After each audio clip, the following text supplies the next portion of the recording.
Good morning বন্ধুরা, দিনটা যাতে আজকে ভালো হোক।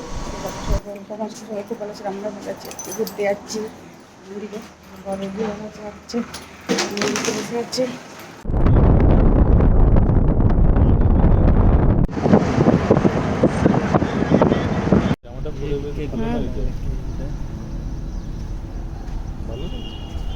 হ্যাঁ, আমরা যাচ্ছিলাম একটা কালী মন্দিরে পুজো দিতে গেছিলাম। এখানে কালী ঠাকুরটা খুব জাগ্রত, সেই জন্যে। আর এখান থেকে সব আমি জিনিস টিনিস কিনে নিলাম পুজো দেওয়ার জন্য। ডালা কিনে নিলাম, কিনে নিয়ে আমরা তিনজনা গেলাম পুজো দিতে। গাড়ি করে গেছিলাম।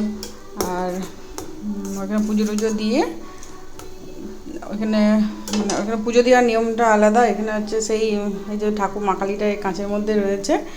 তারপরে আমি এখানে সব নারকেল টারকেল দিয়ে সব কিছু প্রসাদ তোসাদ সব কিছু দিয়ে ঠাকুরের পায়ে দিলাম। আর ঠাকুরকে নমস্কার প্রণাম করে ঠাকুরের কাছে চাইলাম আশীর্বাদ। আর যে মেয়ে দাঁড়িয়ে আছে আমার পাশে, আর বর আমার ক্যামেরাটা করে দিচ্ছিলো, আর পাশে আমার যে ভাই ও পুজো দিচ্ছিলো। আমরা দুজনে মিলে পুজো দিচ্ছিলাম। বর আমি তারপরে পুজো দেওয়া হলো, তারপরে বর পুজো দিল। তারপরে বাড়ি চলে এলাম আমরা। বাড়ি আসার পর এই যে মেয়েকে চান টান করে দিয়েছি, নিয়ে ওই আসার সময় পুতুল কিনে নিয়ে এসছে একটা, নিয়ে পুতুল খেলা করছে। ওই তারপরে এসে রান্নাবান্না করলাম, এসে 1:30 বেজে গেছিলো। এই 1:30 বেজে গেছিলো আস্তে আস্তে। তারপরে এসে আমি ভাত ডাল একটা ভাজা করে নিলাম, ব্যাস নিয়ে ওইটা আমাদের দুপুরে খাওয়া দাওয়া হয়ে গেল। খাওয়া দাওয়া করি, এবারে মেয়েটাকে একটু ঘুম পাড়াবো। এখন বাজছে 3:30, 3:45 বাজতে চললো। এই রান্নাবান্না করে খাওয়া দাওয়া করে শুতে এলাম। এখন একটু শুবো তো না, শুয়ে আছে। মেয়ে আর ঘুমাইনি, ওর বাবার মেয়ে বাইরে বারান্দায় বসে আছে, আমি এখানে শুয়ে আছি একটুখানি।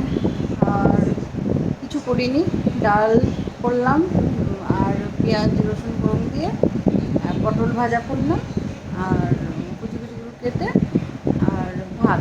আর কিছু করিনি। আর আলু সিদ্ধ দিয়ে দিয়েছিলাম ডালের মধ্যে, ব্যাস এটা আমরা দুপুরে খেয়ে নিলাম। ওর তো ঘুম নেই, সারা দুপুর গাড়িতে ঘুমিয়ে নিয়েছিল। এখন ওই পুতুলটা কিনে নিয়ে এসছে, আর ওই সাজানোর বক্সটা হচ্ছে সাজার, ওটাকে এখন খেলা করছে। কি করছো? ও চুলটাকে কি করছো, শোকাচ্ছ? ও চুলটাকে হেয়ার ড্রায়ার দিয়ে শোকাচ্ছে, এখন খেলা করছে নিয়ে।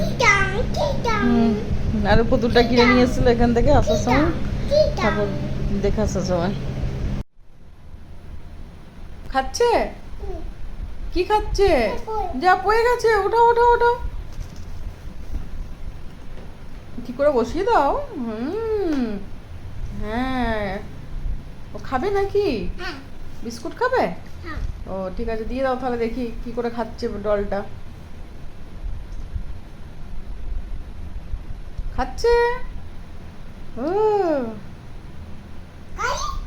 তাই খেয়েছে? বাহ বাহ বাহ, ভেরি গুড। যা আবার শুয়ে পড়েছে। মা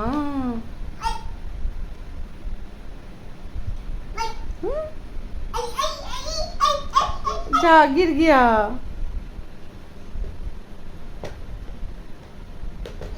এই রুটি করলাম, আর সকালে ডাল আছে, ব্যাস হয়ে যাবে। সকালের ডাল আর রুটি। আর পড়বে। আর এই এতক্ষণে আমি চা বানালাম, একটুখানি দুধ চা করলাম আজকে খাবো বলে। এখন রাত 8টা বাজছে ঘড়িতে। লাইটটা 8:30, 8:30 বাজছে এখন ঘড়িতে। আর সকালের ডালটা একদম পুরো চাপচাপ করেছিলাম যাতে রুটি খেতে পারি, সেই জন্য একটু চা খেয়ে নিই। অনেকদিন পর দুধ চা খাচ্ছি। আর মেয়ে তো বসে আছে, খেলা করছে। আর আমাদের এখানে খুব বৃষ্টি হচ্ছিলো বিকেল থেকে, এখনও বৃষ্টি পড়ছে বাইরে। কারেন্ট চলে গেছে, কিন্তু যেহেতু ইনভার্টার আছে বলে চলছে আমাদের।